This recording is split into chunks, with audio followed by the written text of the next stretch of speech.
I'm on. Hi,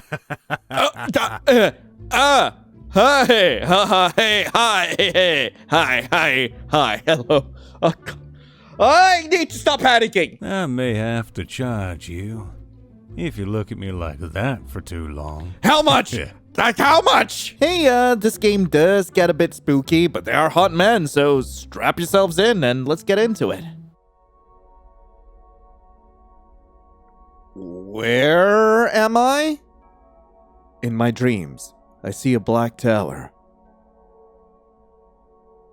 It has no beginning and no end, no doors and no windows, no past and no purpose. It was there before our kind took its first breath, and it will be there long after we take its last. It knows not of time or reason. It is greater than life and truer than death. I used to be afraid of it. Every time I closed my eyes, it was there, waiting, immobile and ever present. I often wondered what it wanted from me. As infinite as it was, it lacked a voice. My questions remained unanswered, night after night. Now I know. I should have listened more closely. It was a clear warning, one I was determined to ignore. Even if the answer had been right in front of me, would I have been willing to understand? Would I have been able to turn my back on what was dearest to me? Burp. Oh, God. Yeah, I do wonder. Why am I telling you this now? Maybe, even after everything, I still harbor love for you in my heart. You think you outsmarted me, didn't you? What will come next is inevitable.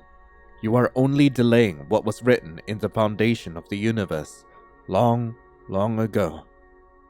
This was bound to happen. You are meant to fail, and I am meant to succeed. So why do you insist on continuing this charade? Are you truly this desperate? Or have you finally gone mad? I see. You think of yourself as special, don't you?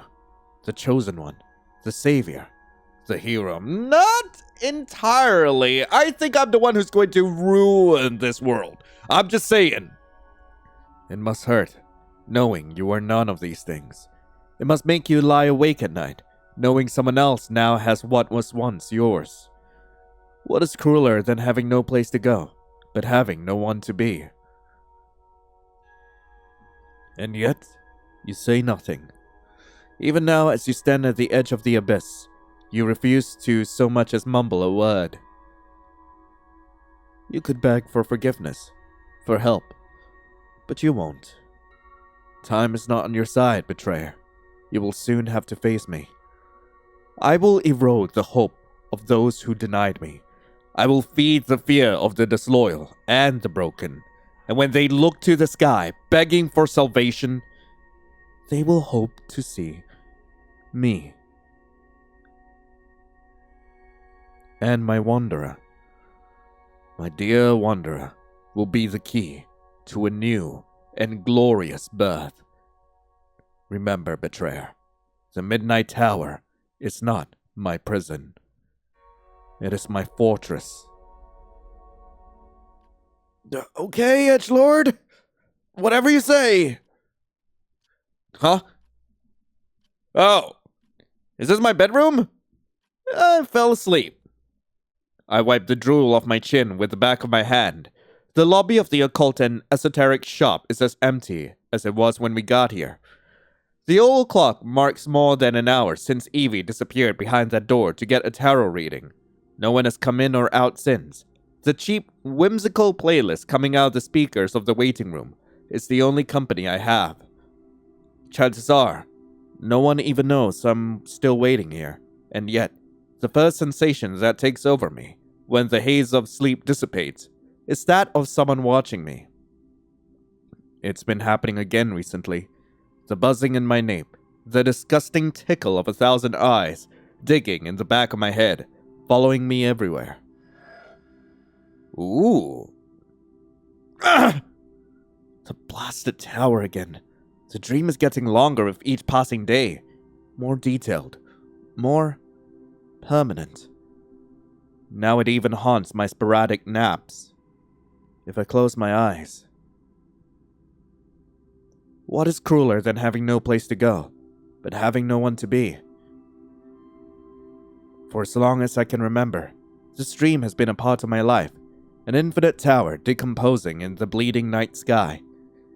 It is a cryptic nightmare, typical of the imaginative mind of a kid, something you let go of when you get older. But I didn't. It lingered until I stepped out of the Feyborn to live my own life.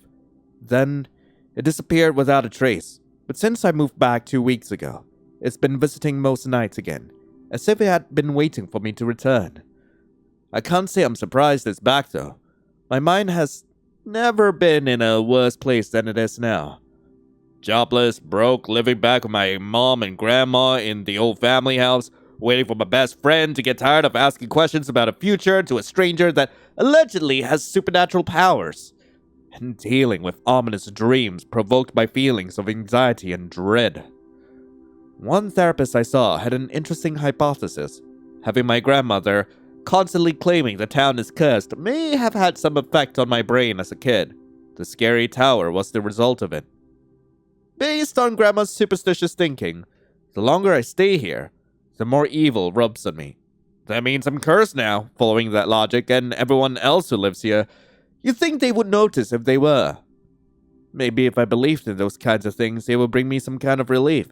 I could try to uncurse myself if that's possible. Cleanse? Purify? Yeah, I'm not sure what the word would be. Huh? Oh, a text from Evie, who should not be texting me while she's getting a fortune read. Attached to the text is a poorly taken photo of what seems like a bunch of rocks thrown on top of the table. SFL. Save for later. I don't think you're supposed to sneak a photo off. Anyway. Yeah. Nothing has changed. My lifelong best friend is still obsessed with the occult and is ecstatic to bring me along for the ride now that I'm back. My grandmother, who is close to 100 years but has the spirit of a 25-year-old, keeps insisting the town is cursed and wants me gone again. The sooner the better. My mother is on the verge of having a fistfight with the very same grandmother if she dares to pull another one of her stunts to protect us from evil spirits. The only sliver of normalcy I have in my life right now is my daily job hunting. Besides that, I got nothing. At the end of the day, there's nothing in my mind but the gnawing fear of having made a mistake so far back in time. It's too late to fix it. A business card slips off its neat stack on top of the table in front of me. A bunch of flashy flyers lay next to them. Feyborn is a dull little place, but it offers a stream of surprisingly affluent mystics, seers, and so on. This Master Lysander has been the talk of the town for a while. It looks like he's trying to make a brand for himself with his expensive costumes and flamboyant aesthetics straight out of a fantasy book for teenagers. I put the business card back in its place and pick up one of the flyers. Glitter falls from its pages and onto my lap when I open the thick, glossy fold-out paper. Damn, my 14-year-old self would have loved this. A wandering mage seeking knowledge and offering enlightenment. The solution to break the curse that befalls this city lies nowhere else but in my powerful mind. No way! This man also thinks the house... he thinks the town is haunted? That makes 2 people in all of Feyborn, which isn't much, but it's weird that it happened twice. Or maybe every place he visits is haunted. Convenient, am I right, Master Lysander? You couldn't mean anywhere... Ah! Yeah, I press the flyer against my chest. A door has opened with a rumbling thud, and a shadowy figure stands at the other side of the room. The reading can begin now. I didn't think that was voice acting. I'm going to need to fiddle with the settings. The reading can begin now. Thank you, Seer. For a moment, I don't know if they're talking to me or if another customer has come in during my lapse in attention. It only takes a brief inspection to check that there's no one else around, though. It's just us. Okay, this way. They gesture with their arm, holding the door wide open in clear invitation. You know what they say, never look a gift horse in their mouth, politely decline. I'm not gonna look at a gift horse in the mouth. Oh well, it's either getting a tarot reading or wallowing in my misery while I wait for Evie to finish up. And that could take 3 hours? I wouldn't be surprised if Master Lysander kicks her out. Before I can open my mouth, however, I remember something crucial. Sorry, I didn't book a session? My friend is already in there with your colleague, so... On the house. Your soul looks like it craves some advice. How would you know that about me? I managed not to make any weird faces. As much as this is not my thing, I'm not about to laugh at it either. Out loud, at least. Also, considering I was looking at, the flyers and the business card, with, possibly intrigue and, confusion, and, I've been sitting in the shop for a while, I guess, this is, your salesman pitch or something? I don't know. My soul is kind of fine. You don't need to bother. Is it now? Mind you, my colleague won't appreciate you digging a hole in our floor without good reason. It's a nice floor! It deserves nice holes! Their eyes are pointedly aiming at my leg, my rapidly bouncing leg. I stop immediately, heat crawling up my face. Allow me to insist. Alright. Maybe I could get another funny prediction to add to the pile. Would be way more entertaining than sitting here staring at the ceiling for God knows how long. I stand up from my seat and their smile broadens. As I follow them, I give a last glance to the door Evie disappeared behind. I'm sure I'll be done before she is anyway. Nice place. Inside the room, the psychic stands in front of the bookshelf, their fingers hovering over the spines of the many books neatly tucked inside. It's a small place that barely has any space to move around. The air is heavy, charged with different smells mixing together in a distinct perfume. Please, close the door and take a seat. I reluctantly look back at the waiting room. There's an odd pressure in my chest I can't get rid of. No, I've never been intimidated by places like this. I'm not about to start now. I push the door until it's sealed, sending a flurry of some kind of sparkling powder from the floor. Thank you. As I take my seat, the seer starts rummaging around. When they finally sit in front of me, they place a small notebook near the edge of the table. It's shabby, to say the least. The faded cover still has some visible white lines, but I can't make any sense of the drawings they used to form. I have been waiting for you. My heart skips a beat. How do you... They smile slowly. The one between told me about you. They knew you would come to me today. Okay. I'll bite. Who's the one between? The one between. That's a new one. A mortar and pestle join the book on the table, as well as a slim wooden box and an ink bottle with a brush seated on top. No need to be so surprised. You, more than anyone else, should be familiar with the ways of the occult. My face drops a bit, but I'm quick to cover it up. By the way their grin widens, I can tell I failed. There's no way they know about me or my family. They're surely only reciting a speech they use to impress every client that steps into this room. Discomfort worms its way into my chest, but inside it, there's the slightest spark of curiosity. Share your thoughts with me. My thoughts? The first thing crossing your mind.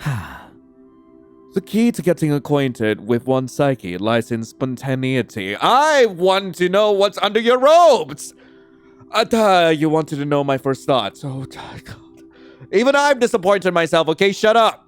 Your mind, your inner self, knows more about what haunts you than you do yourself. I'm now thinking about those markings on your arm, have you been okay? I don't know what they are. Wait, before we start, I have to warn you. I don't actually believe in this kind of thing. I don't mean to disrespect your work in the slightest, but you may be wasting your time with me. You don't really believe that, do you? There's a deliberately crafted balance inside you. You do not believe, but I can see you are quite sensitive to the way the most common folk would consider unorthodox. There's a pointed pause as they tilt their head. Yes, that makes sense. Your family's influence, yes? My mouth opens to ask, but I stop myself. They know what I'm about to say, and I know what they would answer. The one between told me.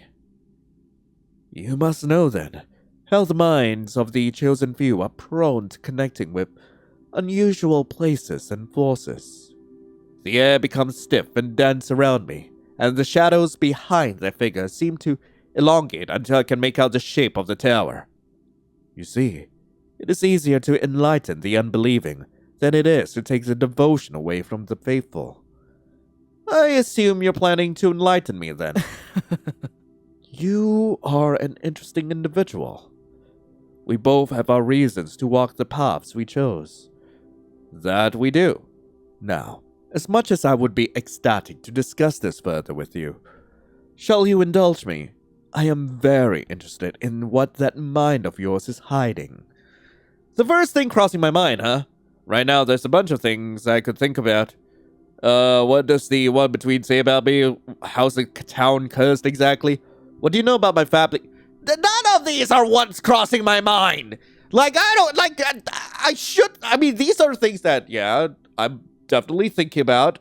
But you know what's the first thing that's on my mind. You know what's the first thing that's on my mind. And it's not good. It's really not good. What does the one between say about me, huh? Does he think I'm handsome? Does he think I'm pretty? Does he think I'm gorgeous? Yeah. What's that? What did they say? What can this one between tell you about me? If they know so much about me, you surely don't need to ask me. They lean forward ever so slightly, and I find myself imitating them. They said you would pose a challenge, which I've already found out myself. Were you anyone else, I wouldn't have offered you my aid, but you are truly a special one. Fearless, confident. Life has tried to bend you to the ways of others, and still, you have prevailed. For a fleeting and heart-wrenching instant, we just looked at each other. I could see it in the faint glint of their eyes. They are carefully minding their words, lest something slip. My. Someone would think that you're flirting with me. They laugh, boisterous and carefree, breaking their carefully studied role. Oh, I wonder. You are not here for love, however. Are you? I am! Definitely not, I'd say. I'm here by pure chance. The one between doesn't believe in such a thing. That you are here today before me. Just like they predicted. It can be nothing if not a matter of divine providence. I decide right here and now what's crossing my mind. Alright, color me interested. Tell me about this patron of yours. They reach up to lower the veil over their face, but I catch the concealed dot of their tongue. My patron, the one between. They were once appointed as the watchtower of the universe. They ruled over a world akin to ours, where we committed sin after sin and strode away from the true meaning of life. The one between made sure their realm would never walk that path. There's a but somewhere. Staring at them, I could feel the words stuck in their throat, as if they were in mine, keeping me from breathing. I should not talk about them so lightly, however.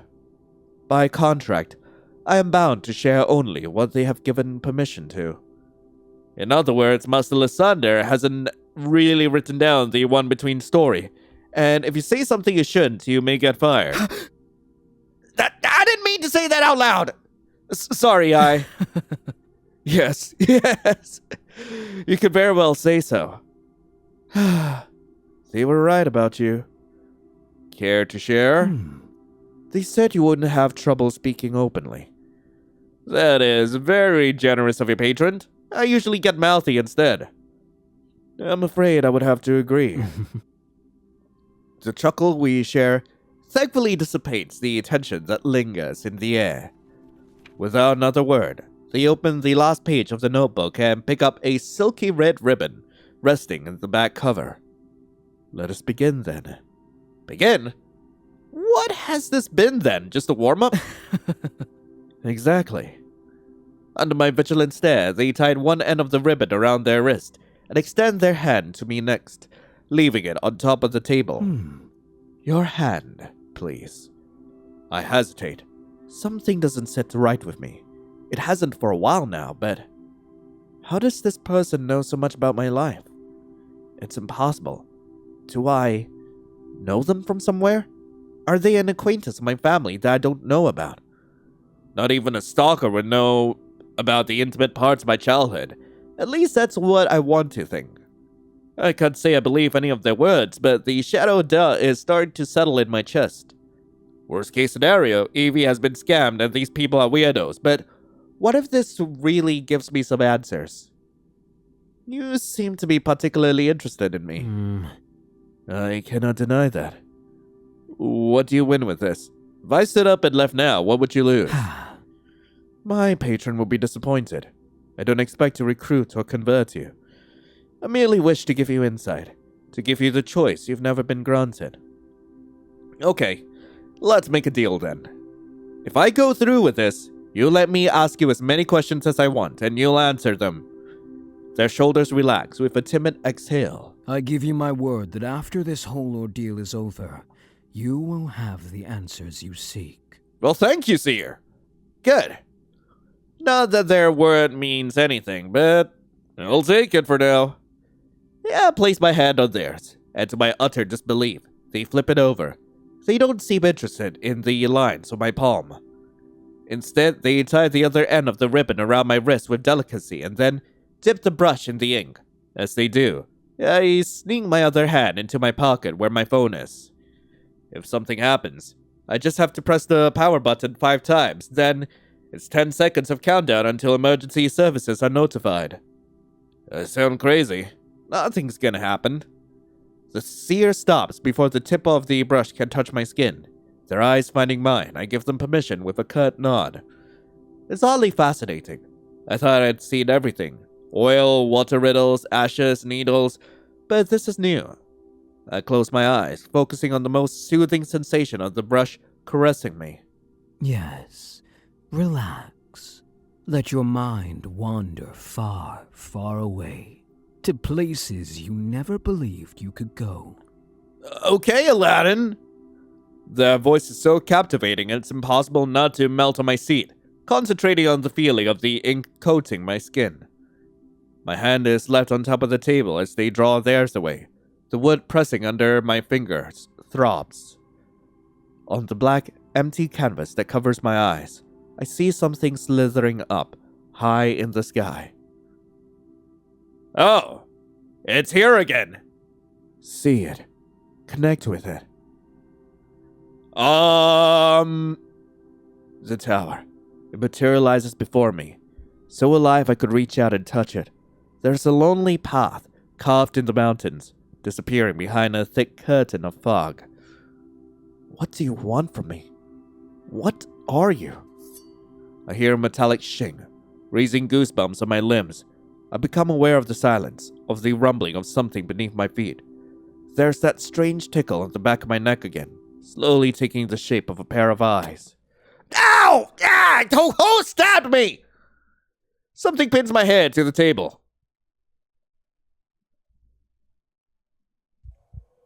My hand! The pain doesn't strike right away. Fear does. What? Wait, why? The blade of the knife has stabbed through my palm, digging deep into the wood. Blood seeps through the grooves and stains them red. I can't breathe. My sweaty thumbs slip away from my phone. I don't know how many times I managed to press a button before my body goes numb. I slump over the table. Hands slither across my limbs, sharp nails digging into my skin, pressing me down against the freezing wood. Please don't be scared. I don't blink when I raise my eyes to the seer, still sitting calmly in front of me. They look at me with a grotesque adoration, placing their hand on top of mine. They are bleeding too, and our blood mixes together in an indistinguishable crimson stream. We all have to play our part in this. Their face draws close to mine, but I can't recoil. I can't fight this agony, turning my limbs to stone. I have played mine, and now it's time for you to play yours. They raise their fingers to my hair, brushing it off my face. Fight. Fight. Fight, Wanderer! Fight! If you want to live, fight! Fight! Okay! But is there a hidden option that I'm not seeing here? Well, fighting. Ah! A strike that should not be within me rushes through my veins, inhuman and raw. My free hand curls around the head of the knife at a dizzying speed. I yank the blade out of my hand, drawing an arc through the air with my bubbling blood. The knife's edge glides across the seer's face. Their flesh resists the blade, skin and muscle pushing back against the grip to no use. Okay! Man! You went down easy! Everything breaks. Like red ribbons carried by the wind, the seer's face explodes in thin strips of meat and blood. No! No! This can't be happening! Well, it's happening, alright. This was not the deal! The last thing I see before white pierces my eyes is the seer's face, twisting beyond recognition as the flesh around their mouth tears with a terrifying sound. A violent gust of wind pushes me back against the chair. The furniture is lifted into the air, flying around like sheets of paper, and I cling to the knife for dear life. The chair gives in. Gravity pulls me down at a speed that flips my stomach over. It burns.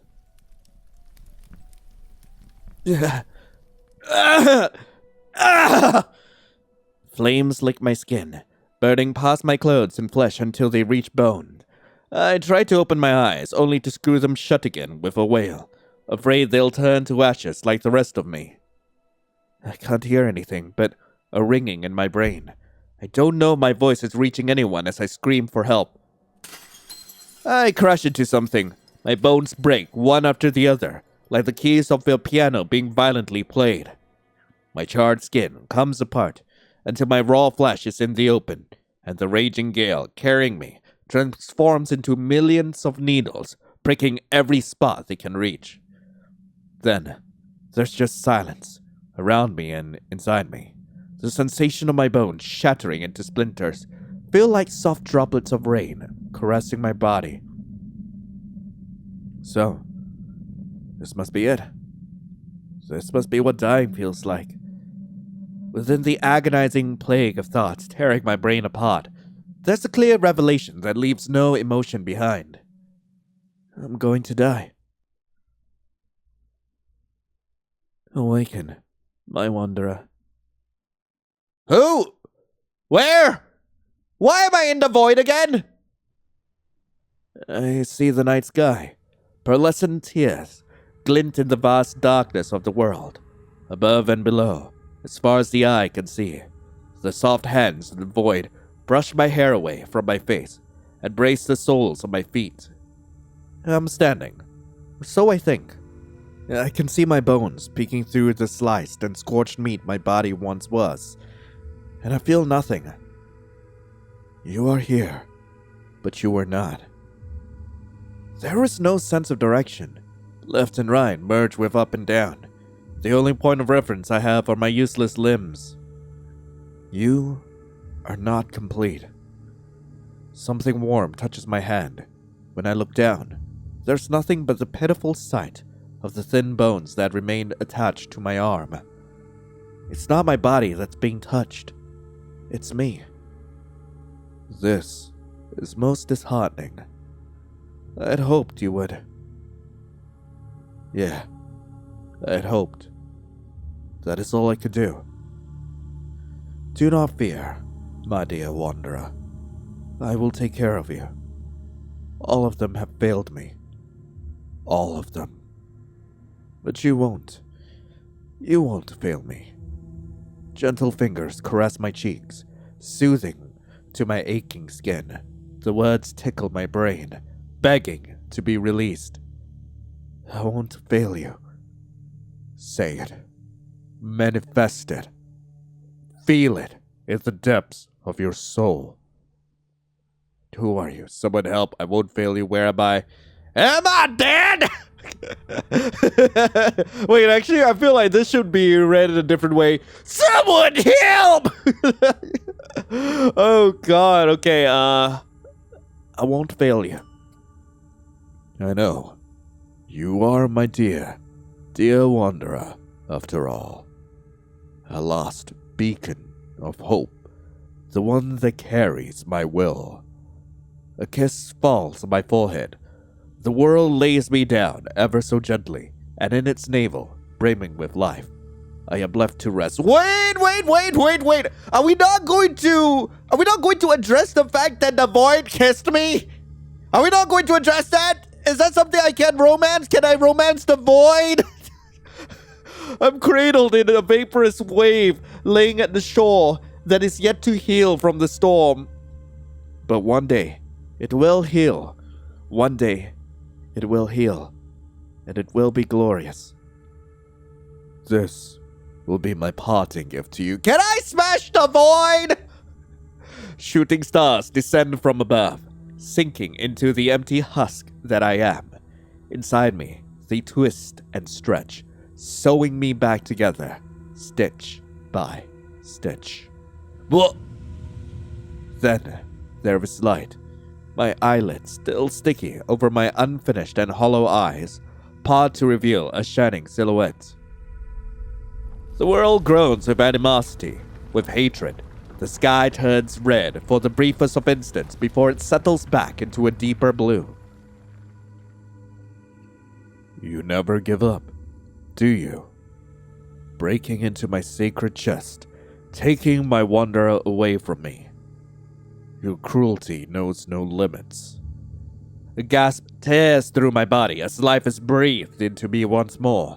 The pain is numbing and suffocating, but there is no chest for me to clutch. Our time together has come to an end. I will see you soon, my dear wanderer. I will see you soon. Did I just get isekai? A dream? It all was... God! The red and black dots burn into my corneas, mixed with tears, glazing over my eyes, making it difficult to focus on what's in front of me. I catch the faint chant of crickets in the distance. My skin shivers as I look at the clogged sky. It's freezing. I prop myself up on my elbows, coughing and spitting the patches of grass from my mouth.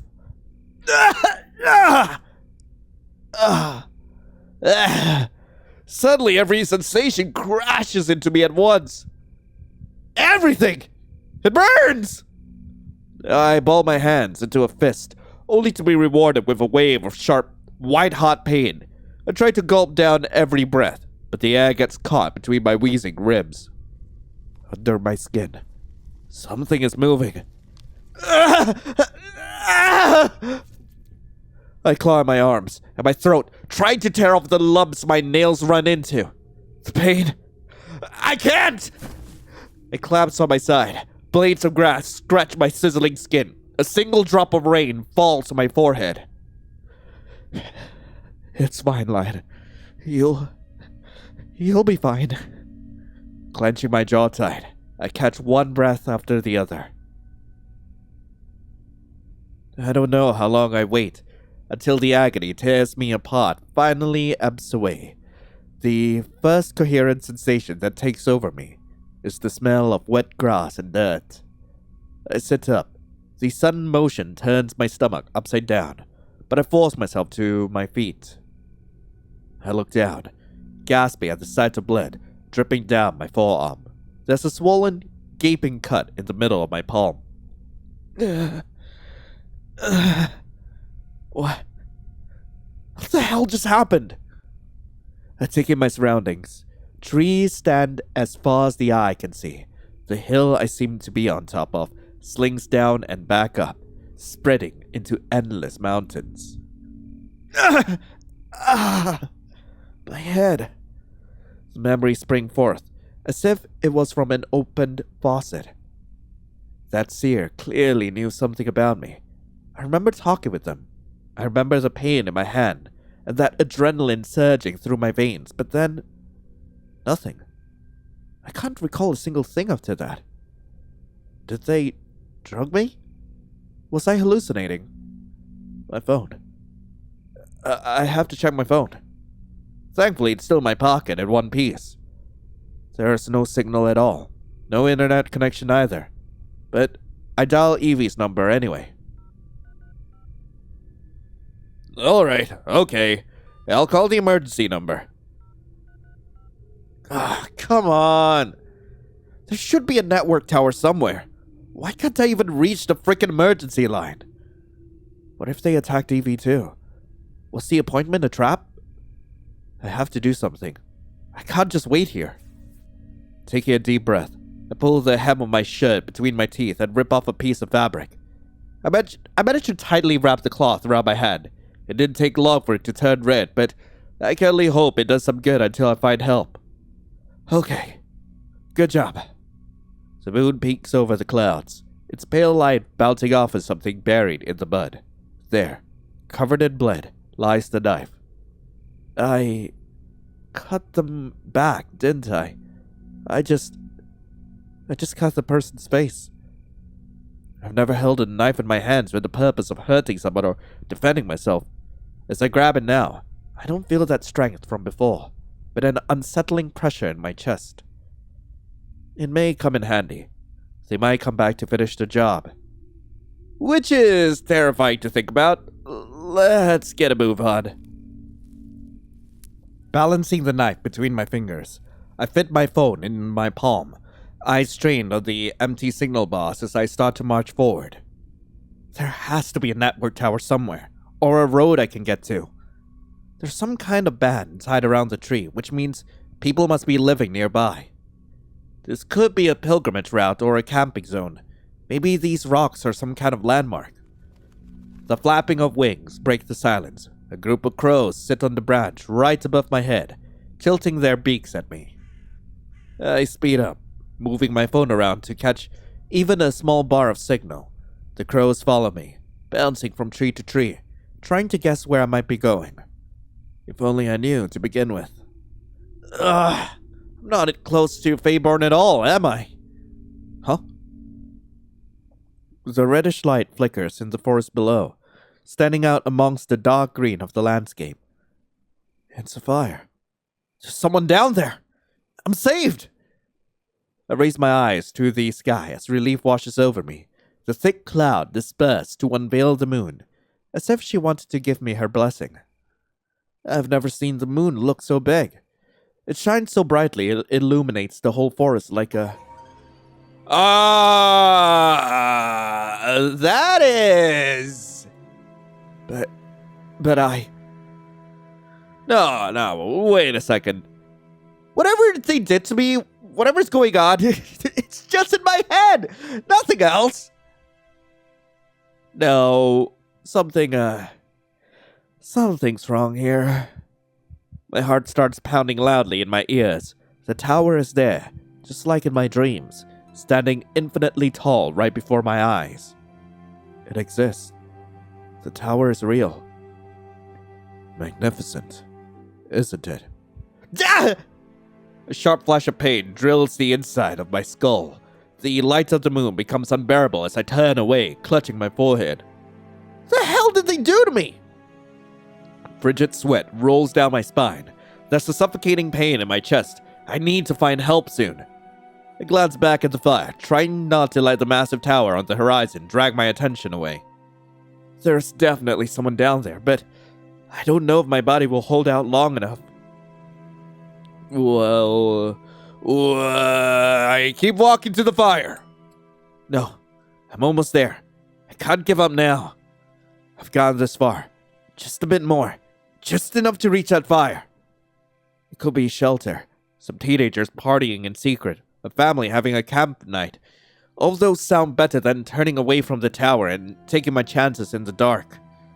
Whatever that thing is, whatever is happening, it has a logical explanation. With that thought in mind, I keep walking. The murmur of the wind is my single companion. At least the strange wooden lamps framing the path offer an adequate source of light. Huh? What was that? I look around, wary of any movement or sound, but after a couple of seconds of holding my breath, nothing happens. There's a strange chill in the air, and now that I pay attention, there's not a sound to be heard. I freeze. A long shadow stretches up amongst the jagged trunks, disappearing behind the trees. There's a figure standing at its end, remaining completely still. I can't see their face, but they're completely clad in black, their clothes tight against their skin. Their head begins to swivel from left to right, searching for something. Searching for someone. They found me. But I didn't hear anyone following me.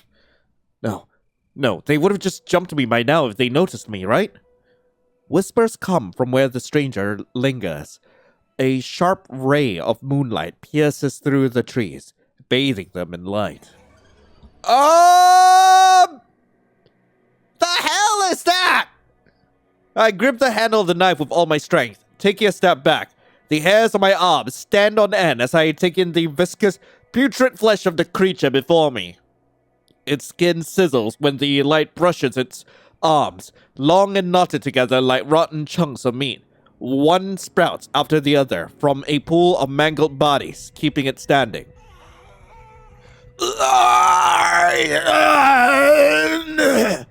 I slam a hand over my mouth to stifle a whimper. A familiar metallic stench reaches my nostrils as I press my lips together in a poor attempt to keep the blood from my hand from seeping into my mouth.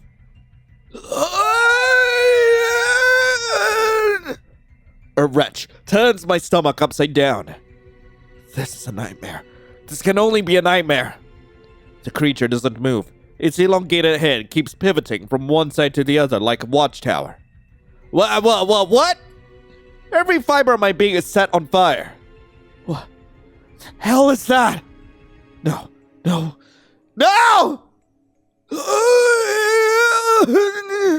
Find the campfire.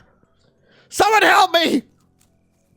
I don't realize I'm running until the bushes and branches start scratching my skin as I push myself through them. Every step echoes in my head, loud, painful. I need to get out of here.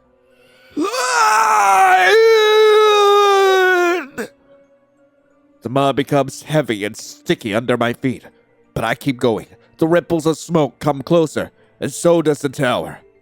Keep going. Ah! My leg sinks into the soil, all the way up to my hip. I try to yank it loose, bending over and pulling with all my strength, but it doesn't budge.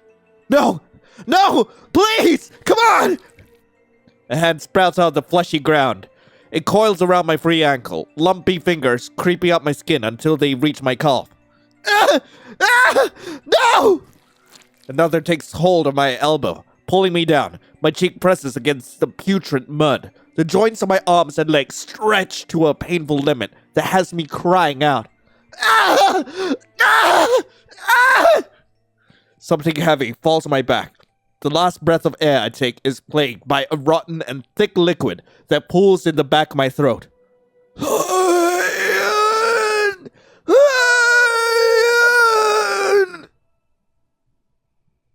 I'm sinking. I'm being dragged down. And then, nothing. This was not supposed to happen. Why did you do that? Tell me. You were smarter than that. Stronger than that. Aren't you? I refuse to believe I was wrong about you. You are not done. We are not done, my wanderer. You shall rise again, but beware. I will not be there to snatch you from the great void's hands forever. Awaken, my wanderer, And this time, do it for good. Come on! Oh, resurrected again? Huh? What was I doing? The forest around me slowly comes back to life. There's a tingle on my fingertips and a foul taste in my mouth. Mud? Great. Eating dirt rhetorically and literally, it seems. The tower is still there, waving its invisible hands at me. The feeling of urgency beating somewhere inside me creeps up to the forefront of my senses. Okay, I know. Yeah, I was, running away from whatever the hell this is. I'm gonna keep walking to the fire. No, I'm almost there. Can't give up now. Let's skip right along. Run to the campfire. Every fiber of my being is being set on fire. What the hell is that? I thought I chose right! Another failure. Should have known. Are you mocking me, perhaps? You truly cannot be this senseless. I have no need of you. I will find someone else to carry on my will. If death is your wish, then I shall grant it to you. Goodbye, Lion. We shall never meet again. Wait! I thought I had more chances than that! Okay, what if I hide? It hasn't seen me yet. Or so I hope. Why is it saying my name? Throwing a panicked glance over my shoulder, I make up my mind. As silently as I can manage, I delve deeper into the woods, away from the creature. I walk until I can see the road any longer. I can't see the road any longer. Careful not to step on any dry patches of grass or fallen leaves. It's dark. Fog is starting to rise, wrapping me in a frostbitten embrace, and I can barely see beyond the tips of my toes. Bloody hand still over my mouth, I slowly crouch behind a tree and wait. I don't know what I should do. What if it doesn't leave? What if it comes this way and... It's out there. I feel it. I swear I could hear its heavy footsteps behind me. Please, don't find me. I wait in silence, not daring to even breathe. Time stretches until I lose track of it, until I perceive nothing but the wailing of the wind and the anxious throbbing of my taut muscles. Every time I think of standing up and looking back, I stop myself. Just a minute longer. I can't stay here forever. I should keep walking. Head anywhere I could reach. I clumsily bring myself up to my feet, using the tree for leverage. Peeling my hand off of my face, I take a shallow breath, one that smells of iron and dirt. Oh! Hey! Ugh! Pain rattles my skull as I'm shoved back against the trunk. Rough fingers press against my lips, shutting them close. I latch onto the arm, keeping me hostage, yanking at the fabric covering it. If you want to live, do not move. Okay, I get ya. Thin, unblinking pupils pin me where I stand. My chest heaves with a ragged breath, and the fingers digging into my jaw tighten painfully, in silent punishment. They push me back against the tree with more force. The jagged edges of the bark bite into my skin. As this unfamiliar face draws closer until I can feel their breath merging with mine, I swear my skull is going to crack in half like an egg. I will obey. Terror takes over. Those sunken eyes make my guts churn. I take one last breath through my nose before I become completely still. My hands, clawing at his arm a second ago, now hold on to him for dear life. I look into their eyes, begging, but they just push harder against my mouth. Something moves behind them, and a pitiful sound echoes from my chest. Quiet. I wasn't saying anything! My gaze flickers to the left, but a stranger tilts my head back into place, forcing me to lock gazes with them. They don't move. If it weren't for the pulse I can feel in their fingers, I would swear that there's no heart beating past his ribcage. The treacherous claws of curiosity tickle my spine, beckoning me to look over their shoulder, but I resist the urge. Instead, I'd stare directly into the haunting pools of green in front of me. We wait. The chill of the night filters through my clothes, biting into my sweat-coated skin. My heart beats so achingly loud I'm afraid it will give away our position. But just as fast as it began, it ends.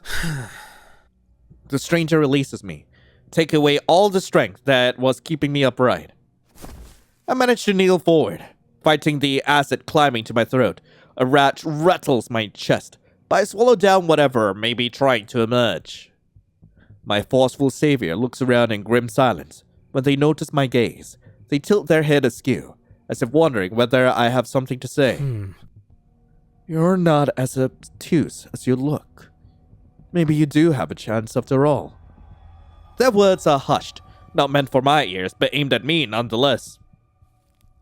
Then, he starts walking away without so much as a warning. Wait! They don't stop. I don't have time to think as I bring myself to my feet, running after them. Hey! Wait! I wrap my hand around their arm to stop them. Do not touch me. Okay! He brushes me away, creating some distance between us. I'm left gawky at their retreating back as I scramble to follow them. We've made it back to the path somehow. The moonlight traces the silver edges of his attire, and recognition tickles my brain. Oh! Wait a minute! Are you one of them? What? Your cloak. What about it? The eye in their chest, the obscured face. This can't be a coincidence. Take your hood off. Please. After a tense moment of silence, he sighs. Their hands move slowly to the edges of their hood, peeling it off their head.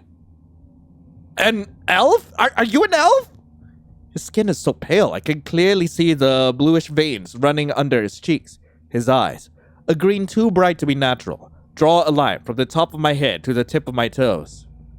Satisfied? They walk away, not waiting for an answer. Whoever this is, they don't look surprised to see me. I'm covered in mud, one arm still dripping blood, and they haven't so much as batted an eyelid. There's no way someone like that found me here in the middle of nowhere by pure chance. I stumble after them without a second thought, bringing my hand to my still burning chest. Wait! You know something, don't you? They don't slow down whatsoever. If anything, I'd swear they're speeding up to try and leave me behind. Wait! Can you walk slower, please? No. Keep up. I instinctively look back at the tower, now becoming thinner on the horizon as we start climbing down the hill. Where are we? Somewhere you should not be. That's pretty obvious. Are we far away from Feyborn? Do you know where that is? We are immeasurably far from your home. Their firm, hasty steps carry them down the hill with the confidence of someone who knows where they're going, and I don't know what to do or say. Reason is starting to abandon me slowly but surely, and my vision is already burning at the edges. Someone did something to me. I probably lost some blood, and I think I'm delirious. I catch the flicker of their eye as they glance at my poorly bandaged hand. You will survive. Their indifferent snort makes me stop completely. When they notice I'm not following, they look over their shoulder. What are you stopping for? I see it now. The disgust in his gaze as he looks at me. The impatient tapping of his foot. Both as if I were nothing but a nuisance they were forced to take care of. This person doesn't feel any sympathy for me, and his intentions are as much of a mystery as he is. I stop myself from looking back as the thought of running away crosses my mind. Maybe if I use all my strength left in me to reach the campfire, I have a chance to do it. I will not go after you. If you want to leave, leave. I do not care. Then why the hell did you help me? The words leave my mouth before I can think them through. The steps they were about to take halt suddenly, as if my question had physically manifested in front of them to block their way. Do not be mistaken. If I saved you, know I have my reasons. And those are... He lifts his gaze to the sky. A storm is growing closer. Let us hurry. It won't be long before they find out our trail. What? No response again. I speed up as much as my sore muscles allow me until I'm walking right next to them, and they take a pointed step to the side to distance themselves from me. Who? What do you mean? That thing? Are you talking about that? Yes. You saw it. Yes. So, I wasn't hallucinating? Huh. No. Okay. It knew my name. How? Why did it know my name? Circles. Ugh, can't you just be quiet for a second? For someone who complains about their state, you surely have plenty of energy to flap that tongue of yours. If you answered any of my questions, I'd have a reason to shut up. All your questions will be answered when we get to safety. Now, unless you wish to know what it feels like to have your head separated from your body, shut up and keep walking. A shudder rolls down my spine as I risk a glance back over my shoulder. All right, get to safety. Sounds good. At least tell me your name. No. Why not? It is not important. It is to me. They mutter something under their breath. I don't have to hear it to know it's nothing close to a compliment.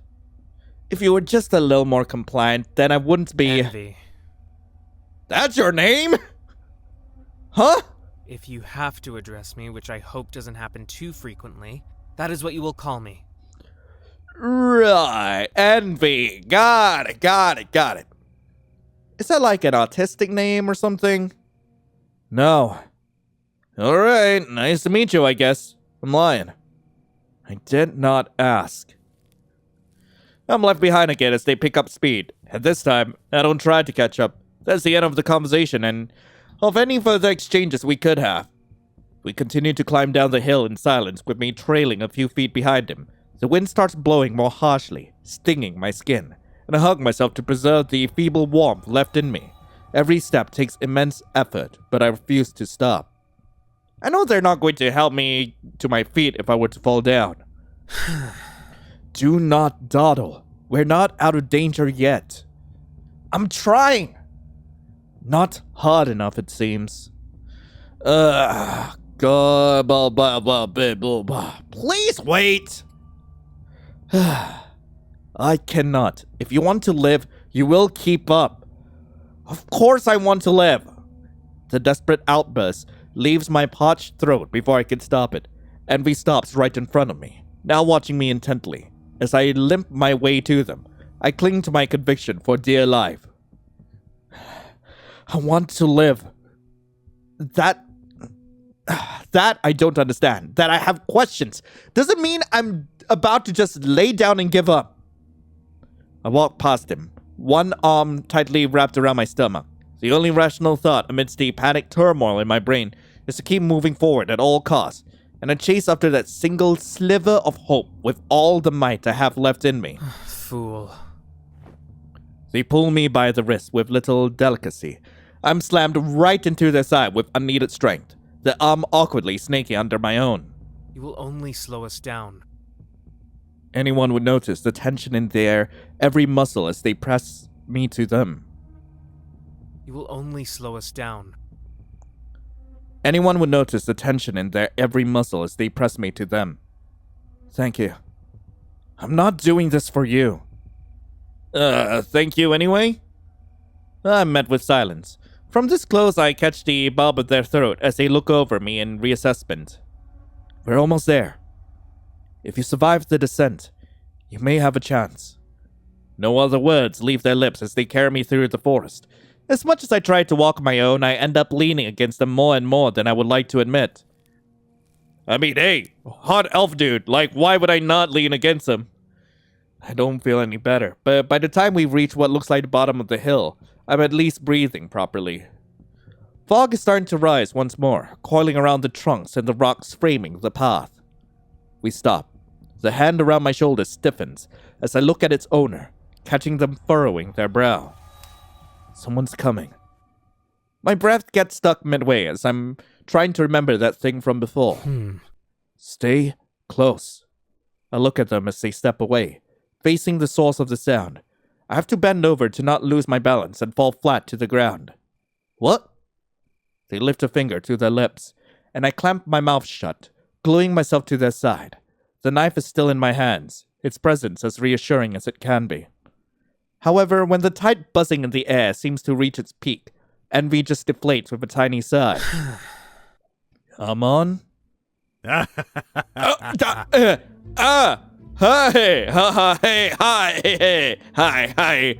hello. Oh, God. I need to stop panicking. Vivi! God! I jump with a scream as a gargantuan figure materializes right before me. My elbow collides quite spectacularly with Envy's chin when they try to stop me from throwing us both to the ground. Ugh!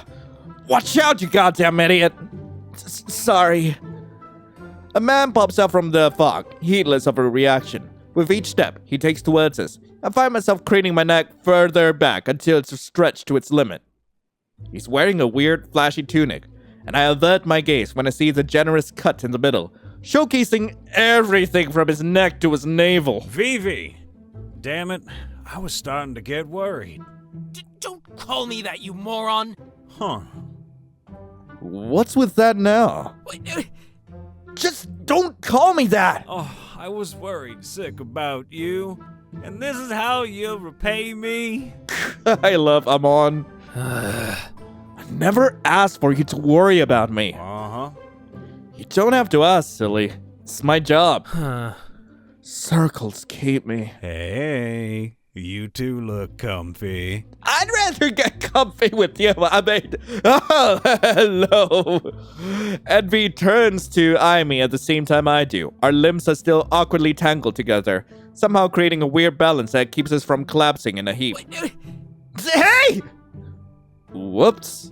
Envy shoves me away from them. Luckily, Amon catches me with an ease that borders on comedy. Now. We don't treat our guests like that, Vivi. Envy covers their face with both hands, growling loudly against his palms. Your name is Vivi? No! Use that name again and it'll be the last thing you do. Cute, right? As I look intermittently between them, I decide I don't know which one of them I trust the least. You right, sweetheart? My mouth opens to speak, but the sight of the man approaching me steals any coherent words I could offer. It's not that he's taller than average. No, he's the tallest person I've ever encountered in my life. He's huge! Massive even! I'm gonna look back at his face. A smirk tickles the corner of his lips upwards, squeezing the eye patch he's wearing over his left eye against his brow bone. I may have to charge you if you look at me like that for too long. How much? Like how much? My mind short circuits, unsure how to handle the situation at all. I raise my bleeding hand and wave it about. No, I'm not all right. Your friend here has been dragging me around the forest for a good while now. Sif, I have not once forced you to come with me. Oh, thank you for your basic decency. You do not deserve even that. You two are getting along just fine, ain't ya? No! I bring my nod-stabbed hand to my forehead and massage my temples. This couldn't go any worse. When I raise my head again, Amon is scrutinizing me with an arched brow. What? He dusts off my shoulders, but as kind as the gesture is, the slightly disgusted face he makes betrays how terrible I must look. Oh. Damn, you look like crap, buddy. Thanks? Wait, what did you... The name's Amon, by the way. I'm Vivi's big bro. He draws Envy closer by the shoulder with a huge grin, pressing him against his side. Unfortunately, you two were siblings? So what happened? I thought it wouldn't take you long. Envy scurries away from his brother's grasp. Once again, I'm non-existent. Yeah, they're family, all right. The ignoring people actively talking to me trait must run in their genes. The Voidbound found them first. I managed to lure them away, but they must have picked up on our trail by now. No. That's no good. The what?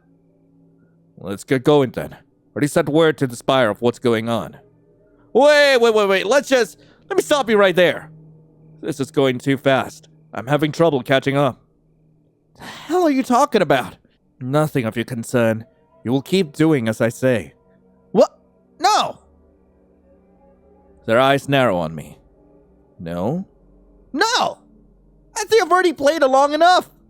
I deserve an explanation. Where are you taking me exactly? Where are we? No one has mentioned a hospital or a police station. In fact, these two weird-looking people seem surprisingly unmoved by the sight of me. Our gazes clash. I take a preemptive step back as I try to curl my hand tightly around the knife. I suddenly realize it's no longer there. Did I drop it? I cast a glance around the area, but I don't see any signs of it. Are you looking for this? With a twirl of their wrist, they produce my knife from their cloak. There's no trace of the blood and mud that were glued to the blade only minutes ago. I grit my teeth, a single drop of cold sweat tracing down my spine. Good. Remember the position you're in. The cloak swallows both his arms and the knife as he drapes it over himself again. I'll tell you what will happen next. You will keep following my instructions until we are out of here. That's the only thing you should think about.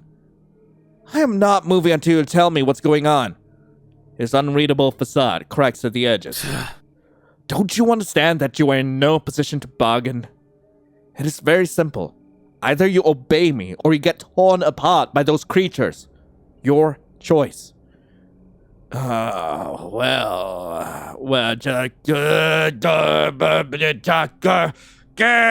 do as he says. I guess they're not worse than that monster. I don't think I have an option here. Set to safety, right? Your memory is quite good. I don't reply. I have no energy to do so. Lead the way, then. They inspect me carefully. You wanted me to comply, didn't you? Want is a strong word. I do not really care about what you do. Oh. Look at you. Making friends already with the little bunny? Do me a favor and save your commentary. They scurry away before Amon can say anything else. You know, so you don't look like it, but they're thankful you are cooperating. Allow me to delve that in silence, like Envy prefers. You, move. Going. Uh-huh. Yeah, you two go ahead. I'll watch your backs. He pats my back, gently pushing me to where Envy waits, tapping their foot. Because they are waiting. Surprisingly. Thanks. They see nothing, which is better than insulting me and ordering me around. So, about this place. This is not Feyborn, obviously. Nothing remotely close to it either.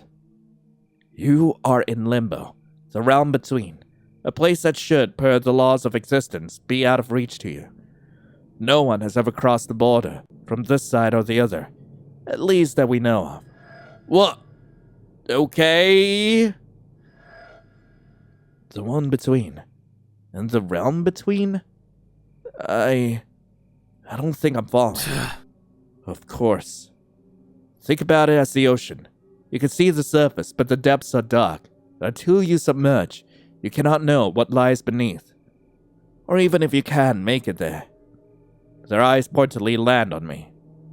Which brings up some further questions. Why did you make the dive in the first place, for example? I didn't dive into anything, I was... Save your breath. If you survive, you'll have plenty of time to explain yourself. Can you stop with the if you survive thing? Someone would believe you're waiting for me to drop dead any minute now. They pause, and their gaze lifts to my face. Our eyes meet. Then he turns away without a word. I see. Not confirming, but not denying either. Great. So, am I dead? No, of course not. You are not that dim, are you? You must have had some suspicions about the nature of this place. Try to fight it as you will, but the truth is the truth, and I'm being kind enough to show it to you. Well, if it's hard to believe in this stuff, maybe believe is not the word. Digest? I feel like I'm going crazy. As if the universe ever cared about one's beliefs. Worry not. This should clear any reservations you may have. I'm on, if you please. With Envy's acknowledgement, he smiles brightly and picks up the pace, brushing a hand on his sibling's back as he catches up to us. See, Vivi? We all can get along when we put in some effort. Shut up, will ya?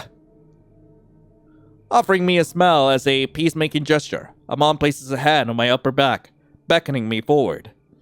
Now, little bunny, come and see. Is there something that can make you believe us? It's this right here. Fine, but stop calling me... that. A lonely castle sits on top of a mountain, floating over the pearlescent fog. Light shines from within its walls, bathing the interior in a shimmering glow. A slim tower pierces the dark clouds, but this one doesn't feed the darkness around it. Instead, it keeps the storm at bay with a golden beam of light. It is a lighthouse, a beacon of hope in the middle of a sea of dark clouds. 1,000 pinnacles emerge from some nebulous distance. It's hauntingly familiar, but as much as I try to pull the memories to the forefront of my mind, I can't. There are none to find. I know I've never seen this before, but I have. Little bunny, welcome to Limbo, our pleasant home, the realm within the great void, house of the blessed ones. That is not exactly... Never mind. Yeah. Don't worry, just a slogan. Tourists love it. We don't have tourists, idiot. They will love it if we had them. Their voices become fleeting mumbles. I stare up to where the golden light disappears, high in the sky. And then I know with absolute clarity that they are telling the truth. Envy was right. I'm immeasurably far away from home. Anyway, that's all the time I have for today's episode of Lost in Limbo. I really hope you guys enjoyed it. If you guys do want to play this game for yourselves, link to the game will be in the description below. And yeah, this game is still in its demo phase right now, and they do have a Kickstarter up for the game. So if you guys do want to support the development of the game, check it out. It's also in the link below alongside with the link to the game. But in the meantime, hey, thank you all so much for watching. Hope you all have a lovely rest of the day. And as always, I'll be seeing you in the next video. This is Lion, signing off. Ciao.